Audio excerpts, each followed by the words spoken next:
শরদ পাওয়ার তখন ভারতীয় ক্রিকেট বোর্ডের প্রেসিডেন্ট। সেই সময় অস্ট্রেলিয়ার দল ইন্ডিয়াতে বসে কি একটা ট্রফি জিতছিল। তো ট্রফি জেতার পরে মঞ্চে খেলোয়াড়দের ওঠার জায়গা না রেখেই শরদ পাওয়ার এক কোণে দাঁড়ায় রয়েছেন। উনি আর কি ছবিতেও থাকবেন এরকম একটা ইচ্ছা। অস্ট্রেলিয়ান খেলোয়াড়রা সারি বেঁধে দাঁড়াতে গিয়ে ধাক্কা লেগে শরদ পাওয়ার পড়ে গেছিলেন। পরদিন দ্য হিন্দু একটা হেডিং করছিল যে ইন্ডিয়ান কৃষকরা দীর্ঘদিন ধরে যা পারে নাই অস্ট্রেলিয়ান ক্রিকেটাররা করে দেখালো। মানে হচ্ছে শরদ পাওয়ার তখন কৃষিমন্ত্রী। তো কৃষকরা দীর্ঘদিন ধরে চেষ্টা করতেছিল, আন্দোলন করতেছিল শরদ পাওয়ারকে ফেলে দেওয়ার জন্য, মানে তাকে পথ থেকে ফেলে দেওয়ার জন্য। তো কৃষকরা তো সেটা পারে নাই, অস্ট্রেলিয়ান ক্রিকেটাররা সেটা করে দেখাইছে।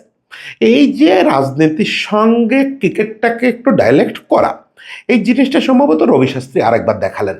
রবি শাস্ত্রী আজকে সকালে বলছেন যে অ্যাটলাস্ট আমি বলতে পারি যে যে কোচ ভারতের মাটিতে, নিজের মাটিতে টার্নিং ট্রাক বানায় একের পর এক টেস্ট হারে, তার আসলেই আবার ঘরোয়া ক্রিকেটে ফিরে যাওয়া উচিত। তারপরে তাকে বিবেচনা করা হোক যে সে আদৌ ন্যাশনাল লেভেলে কোচিং করার যোগ্য কি যোগ্য না। কথাটা সোজাসুজি গৌতম গম্ভীরের যোগ্যতা নিয়ে প্রশ্ন তোলা। রবি শাস্ত্রী সেই যোগ্যতা নিয়ে প্রশ্ন তোলার যোগ্যতা আছে, এবং এটা খুব ইঙ্গিতপূর্ণ কথা। বহু ইঙ্গিতে আপনি এটাকে নিতে পারেন, সেটা পরে একটু বোঝায় বলবো। তার সঙ্গে বললেই যে গৌতম গম্ভীর কি এক ব্লান্ডারের মধ্যে দিয়ে ইন্ডিয়াকে নিয়ে যাচ্ছেন। ইন্ডিয়া দল সিলেকশন, ইন্ডিয়া যে উইকেটে খেলবে এই উইকেট সিলেকশন থেকে শুরু করে ইন্ডিয়ার কৌশল সিলেকশন, এইটাকে এই ভদ্রলোক রীতিমতো মাটিতে নামায় নিয়ে আসছেন। মাটিতে নামায় নিয়ে আসছেন। টেস্ট ক্রিকেটকে আপনি যদি পিনাকল ভাবেন, তাহলে গৌতম গম্ভীর ইন্ডিয়ার ইতিহাসে সবচেয়ে সম্ভবত জঘন্য কোচে পরিণত হয়েছেন, এবং এটাই হওয়ার কথা ছিল। এটাই হওয়ার কথা ছিল। আপনাদের যদি বিন্দুমাত্র মনে থাকে, গৌতম গম্ভীর যেদিন কোচ হিসাবে নিয়োগ পেলেন ইন্ডিয়ার, সেদিনই আমি একটা কন্টেন্ট করছিলাম যে একটা পলিটিক্যাল নিয়োগের ফলাফল কোনোদিন ভালো হয় না। সেই জিনিসটা আজকে আবার একটু বলি। আমার ইন্ডিয়ান বন্ধুরা নাখোশ হবেন, তারা আমার প্রত্যেকটা কন্টেন্টেই নাখোশ হন। বিশেষত এই কলকাতার যারা বন্ধু, কলকাতার যারা ভিউয়ার, এটা একটা বড় কারণ হচ্ছে তারা ঠিক অল ইন্ডিয়ান না, প্যান ইন্ডিয়ান না। একটা মুম্বাইয়ের ক্রিকেট ভক্ত বা দিল্লির ক্রিকেট ভক্ত যেরকম সব কিছু ঝেড়ে ফেলে ক্রিকেট নিয়ে ভাবতে পারে, আমাদের দুর্ভাগ্য চক্রে আমাদের এই দুই বাংলার মধ্যেই সেটা সমস্যা আছে। ক্রিকেট বোঝাবুঝির ব্যাপক সমস্যা আছে, রাজনীতি বোঝায়ও ব্যাপক সমস্যা আছে। ফলে এরা প্রতিটা কথার আক্রমণ হিসাবে নেয়। এই যে দেবব্রত এটা বলতেছে, তার মানে ইন্ডিয়ারে বোধহয় ছোট করতেছে। ভাই, ছোট বড় করার কোনো ব্যাপারই না। গৌতম গম্ভীর একটা পলিটিক্যাল নিয়োগ, এটা আপনাকে প্রথমেই বুঝতে হবে। যদি না বোঝেন, তাহলে আপনি ইন্ডিয়ানও না, ক্রিকেট ভক্তও না। একেবারে সোজাসুজি আমি ইন্ডিয়ানদেরই বললাম। বাংলাদেশি ভক্তরা তো এটা নিয়ে মতামত দেবেন আমার মনে হয় না। যদি ইন্ডিয়ান কেউ শুনে থাকেন, আমি সোজাসুজি বলি, গৌতম গম্ভীরের কোচ হওয়াটা একটা পলিটিক্যাল নিয়োগ। দেখেন, গত দীর্ঘকাল ধরে ইন্ডিয়ার কোচের যে চেয়ার, এই চেয়ারটা কারা বসে আসছেন আপনি একটু ভাবেন তো। জাস্ট একটু চোখ বুজে লোকগুলোর নাম ভাবেন। সেই কপিলদের থেকে শুরু করে এই গৌতম গম্ভীরের আগ পর্যন্ত এখানে মহিরুহ সব মানুষরা বসছেন। লাস্ট তিনজন কোচের দিকে যদি আপনি ফিরে তাকান, তাহলে সেই তিনজন কোচ কারা ছিলেন? রাহুল দ্রাবিড়, অনিল কুম্বলে, রবি শাস্ত্রী। এই পৃথিবীতে এই মুহূর্তে আপনি যদি ক্রিকেট পণ্ডিতদের একটা পাঁচজনের তালিকা বানান, সেখানে তিনজনই ঢুকে যাবে। যে ক্রিকেট পাণ্ডিত্য, ক্রিকেট বোঝাপড়া, ফিলোসফিক্যালি ক্রিকেটের বোঝা, পলিটিক্স, হিস্ট্রি, এইগুলার সঙ্গে ক্রিকেটকে বোঝা, সব কিছু মিলায় তিনজনই পণ্ডিত মানুষ। সেই চেয়ারটায় আপনারা গৌতম গম্ভীরকে এনে বসায় দিলেন। কি যোগ্যতায়? কি যোগ্যতায়? তার কি ওই লেভেলের পাণ্ডিত্য আছে, ওই লেভেলের ওজন আছে ইন্ডিয়ান ক্রিকেট সার্কিটে? ইন্টারন্যাশনাল ক্রিকেট সার্কিট বাদ দেন, অনিল কুম্বলে আইসিসি ক্রিকেট কমিটির চেয়ারম্যান হিসেবে কয় দফা দায়িত্ব পালন করছেন। রবি শাস্ত্রী সারা পৃথিবীর ক্রিকেট ব্র্যান্ডদের একজন। রাহুল দ্রাবিড় কি সেটা না বলি? রাহুল দ্রাবিড় সারা পৃথিবীতে একটা ক্রিকেট বিপ্লবের জনক। সেখানে গৌতম গম্ভীর কে রে ভাই? গৌতম গম্ভীর কি? কিছু ওয়ানডে রান করছে, কিছু টেস্ট রান করছে, একটা বিশ্বকাপ জেতানোর পথে রান করছে। তার কোনো ক্রিকেট ফিলোসফিতে কোনো অবস্থান নাই, ক্রিকেট কোচিংয়ে সেরকম কোনো লিগাসি নাই। দুইটা আইপিএল টিমে মেন্টর হিসাবে কাজ করছে। আমি বুঝতাম যে না, ওনাদের মতো পাণ্ডিত্য নাই, কিন্তু এই লোকটা টেকনিক্যালি খুব স্কিলফুল, খুব স্কিলফুল। তাহলেও একটা কথা ছিল, তাও তো না। তার তো টেকনিকের সঙ্গে কোনো সম্পর্কই নাই। টেকনিক্যাল কোচিং জিনিসটাই সে জীবনে শেখে নাই। আসলে বেসিকটা তো লাগে। রবি শাস্ত্রী বলেন, অনিল কুম্বলে বলেন, রাহুল দ্রাবিড় বলেন, ওনাদের তো বেসিক খুব শক্ত। এই লোকের তো বেসিকও নাই, কারণ ওনার ওইভাবে কোনোদিন কোচিংয়ের সঙ্গে যুক্ত হওয়া লাগে নাই। উনি যে দুইটা আইপিএল দলে বছর কয়েক কাজ করছেন, মেন্টর হিসেবে কাজ করছেন। অনেকে আর্গু করার চেষ্টা করেন বুঝে না বুঝে, মানে এইগুলো তর্ক করাও খুব কঠিন যে আইপিএল টিমের মেন্টর আর বেসিক কোচ এক জিনিস না, ইন্ডিয়া দলের কোচ হওয়া এক জিনিস না, দুটোর মধ্যে আকাশ পাতাল পার্থক্য আছে। আইপিএল দলের মেন্টর অনেকটা চিয়ার লিডার টাইপের ক্যারেক্টার, এমন করার কিছু নাই, তার হাতে এক গাদা স্পেশালিস্ট সহকারী কোচ থাকে, সেই সহকারী কোচদের সে তার দৃষ্টিভঙ্গিটা বলে, সে কি চায় সেই বলে, সেই অনুযায়ী তারা কাজ করে। সে আসলে ওই টিমটা চিয়ার লিডার, তার শাহরুখ খানের সঙ্গে ভালো খাতির রাখা ছাড়া আর তেমন কোনো কাজ নাই, আর তেমন কিছু বোঝাও লাগে না। অ্যাকচুয়ালি এই কাজটাই সে করে আসছে। সে রাহুল দ্রাবিড় না, বেঙ্গালুরুতে রাহুল দ্রাবিড় যখন কাজ করেন, বা যখন ওখানে সাঙ্গাকারা কাজ করেন, বা রিকি পন্টিং যখন আইপিএলে কাজ করেন, ওনারা কোচ হিসাবে কাজ করেন, কিন্তু গৌতম গম্ভীর সেটা জীবনেও করে নাই। ফলে তার ইন্ডিয়ায় এই চেয়ারটা বসা, এইরকম একটা হট সিটে বসা এবং গাম্ভীর্যপূর্ণ একটা চেয়ারা, নাম গম্ভীর কিন্তু এরকম একটা গাম্ভীর্যপূর্ণ চেয়ারে বসা, যেটা ইন্ডিয়া একটা ঐতিহ্যে পরিণত করছে যে দেশের সবচেয়ে জ্ঞানী লোকটা এখানে বসবে, জ্ঞানী ক্রিকেট বোদ্ধাটা এখানে বসবে, সেইটারে একবারে ধ্বংস করে দেওয়া হয়েছে। কেন ধ্বংস করে দেওয়া হয়েছে, কেন বলতেছে এটা পলিটিক্যাল নিয়ম, আপনারাও বুঝেন, আমিও বুঝি যে এই এখনকার সময় ইন্ডিয়া তার ইতিহাসে ক্রিকেটে সবচেয়ে পলিটিসাইজড একটা অবস্থায় আছে। ইন্ডিয়ান ক্রিকেটে সবসময় পলিটিক্সের একটা রোল ছিল, কিন্তু এই কিছুদিন আগে পর্যন্ত, মানে এই যে বর্তমান ওদের ক্ষমতাসীন সরকারের আগের পর্যন্ত, ওখানে একটা ব্যালান্সের ব্যাপার ছিল যে ক্ষমতার কেন্দ্রে যারা যাবে, একেবারে বিসিসিআই যারা চালাবে, ওখানে চেক অ্যান্ড ব্যালেন্স থাকবে। ওখানে বোর্ডে কিছু বিরোধী দলের লোকজন থাকবেন, কিছু বিজনেসম্যান থাকবেন, কিছু পলিটিক্যাল লোকজন থাকবেন।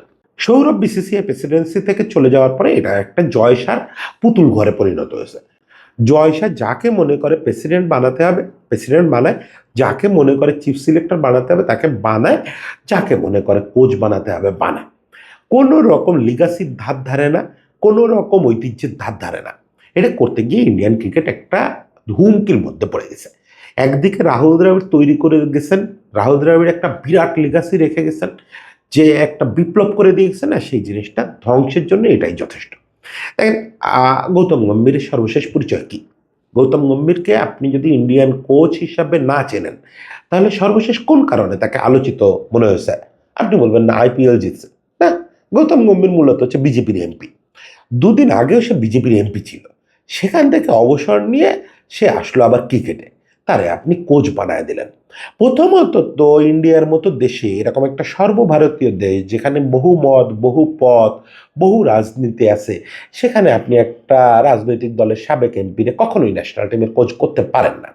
এবং সেই রাজনৈতিক দলটা যদি কোনো একটা বিশেষ মতাদর্শে বায়াসড হয়, তাহলে তো এখানে শুরুতেই পক্ষপাতের একটা অভিযোগ আসবে যে আপনি যে টিম সিলেকশন করতেছেন, টিম তো সিলেক্ট হচ্ছে গৌতমের চাওয়া মতো। কারণ গৌতম চাইলে সেটাকে না বলার সাহস কারণ নাই। গৌতম সরাসরি জয়সার লোক, জয়সার দলের এমপি ছিল, অমিত শাহর লোক, তারে কে না বলবে? ফলে টিম সিলেকশনে শুরু হলো ত্রুটিপূর্ণ।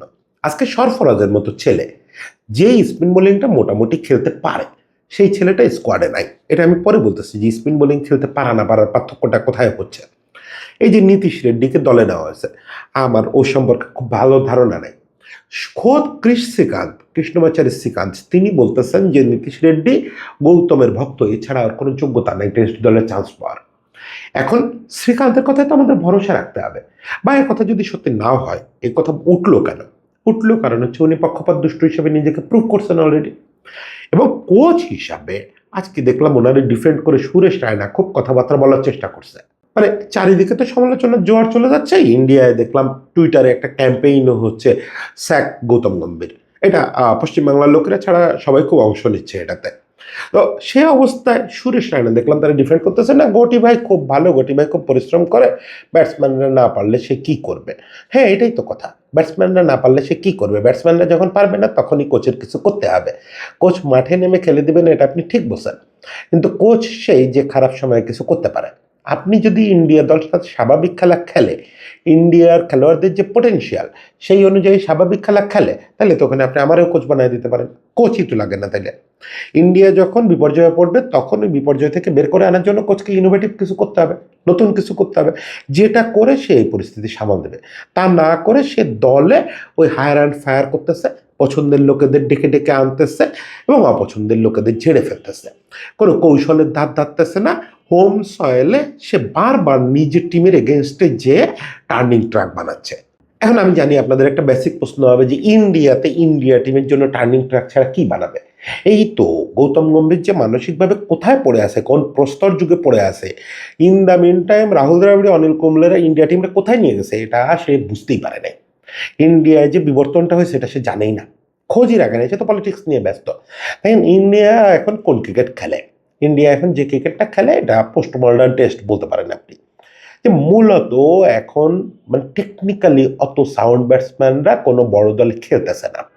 আপনি যদি দেখেন সবগুলো বড় দলের মূল আকর্ষণ যারা, তারা মূলত পেস বাউন্স কাজে লাগায় ধুমধারাক্কা পিটাবে। যে যেটাকে কেউ বাস বল বলে, কেউ এ বল বলে, ও বল বলে, এগুলো টার্মে যায় না। মূল ব্যাপার হচ্ছে এরা ভালো বাউন্সের উইকেটে খেলে অভ্যস্ত, ভালো বাউন্সের উইকেটে ধুমধাম খেলবে। এবং মূলত ইন্ডিয়া টিমের দিকে যদি আপনি তাকান, আগা পাশতলা সব আইপিএল স্টার, টেস্ট টিমে আগা পাশতলা সব আইপিএল স্টার। তা আইপিএলে কি এরা টার্নিং ট্র্যাকে খেলে? এরা যে ইংল্যান্ডে সুন্দর সুন্দর ইনিংস খেলে আসলো, টার্নিং ট্র্যাকে খেলছে, সুন্দর পেস বাউন্সে খেলে আসছে, ওখানে তারা ভালো খেলে। ওই ইন্ডিয়ারও এখন ওয়ার্ল্ডের টপ কয়েকটা পেসারদের মধ্যে তাদের পেসাররা আছে। সেই দলটার জন্য আপনি কেন 80-70 মতো র্যাঙ্ক টার্নার বানাবেন? নিউজিল্যান্ডের বিপক্ষে বানাইলেন, পরপর 3টা টেস্টে বানায় হোয়াইট ওয়াশ হইলেন। এরপরে আবার সাউথ আফ্রিকার বিপক্ষে, যারা কিনা স্পিনের নামও শুনতে পারে না ভয়ে, তারাও এসে তাদের স্পিনার ওই যে হারমান সম্ভবত ছেলেটার নাম, ও এসে গাদা গাদা উইকেট তুলে নিচ্ছে। কারণ কি? কারণ হচ্ছে ইন্ডিয়ান ক্রিকেটাররা তো ওই যুগে চলে গেছে যখন তারা মনে করতেছে টেকনিক্যালি অত সাউন্ডার হওয়ার দরকার নেই, এখন আমরা শুধু ফেয়ার উইকেট পেলে মেরে দিব। এই যে মেরে দিব স্টাইল, মেরে দিব ব্যাটসম্যানরা তো এই টার্নারে খেলতে পারবে না। আপনি যদি টার্নারেই খেলবেন তাহলে তো আপনার চেতেশ্বর পূজারারে দলে লাগতো, মিনিমাম সারফরাজের দলে লাগতো, আমি জানি না আজিঙ্কা রাহানের শেপটা এখন কি, রাহানের দলে লাগতো, ওই টাইপের ব্যাটসম্যান লাগতো না। কই এই টিমে কই আছে তা? আমি বলতেছি না রাতারাতি আপনি টিম বদলায় ফেলেন, ওকে আপনার ফিলোসফিতে আপনি ঠিক থাকেন যে আমি মূলত এখন মারকুটে ব্যাটসম্যান দিয়ে টেস্ট খেলাবো, খেলান না। তাহলে আপনি উইকেট এই মানের করেন কেন? আপনি যে কিউরেটরদের বলছেন, এবং সে দেখলাম ফার্স্ট টেস্টের পরে বলছে যে আমি যে উইকেট চাইছিলাম ইডেনে সেই উইকেটই হয়েছে, আমি সেটার ভুল মনে করি না। বাহ, কি সুন্দর কথা। মানে আপনি আপনার টিমই চিনেন না। ইন্ডিয়া টিম এখন কি খেলে আর আপনি কি উইকেট বানাচ্ছেন, এটা আপনি নিউজিল্যান্ডের বিপক্ষে টানা 3টা ম্যাচ হাইরাও বুঝতে পারেন নাই। ইভেন ইন্ডিয়া এই যে গৌতম দায়িত্ব নেওয়ার পরে প্রায় সবই তো হারতেছে। এর ভিতরে 2টা টেস্ট জিতছে বাংলাদেশের বিপক্ষে, 2টা টেস্ট জিতছে ওয়েস্ট ইন্ডিজের বিপক্ষে। এ তো আর কোনো জয়ের মধ্যে পড়ে না ইন্ডিয়ার তুলনায়। গুরুত্বপূর্ণ টেস্ট 3টা জিতছে হচ্ছে 2টা ইংল্যান্ডের মাটিতে, একটা অস্ট্রেলিয়ায়, পার্থে। বুঝেন জায়গাগুলো, আপনি একবার চিন্তা করেন। তারা কি কোথাও টার্নিং ট্র্যাকে ম্যাচ জিতছে?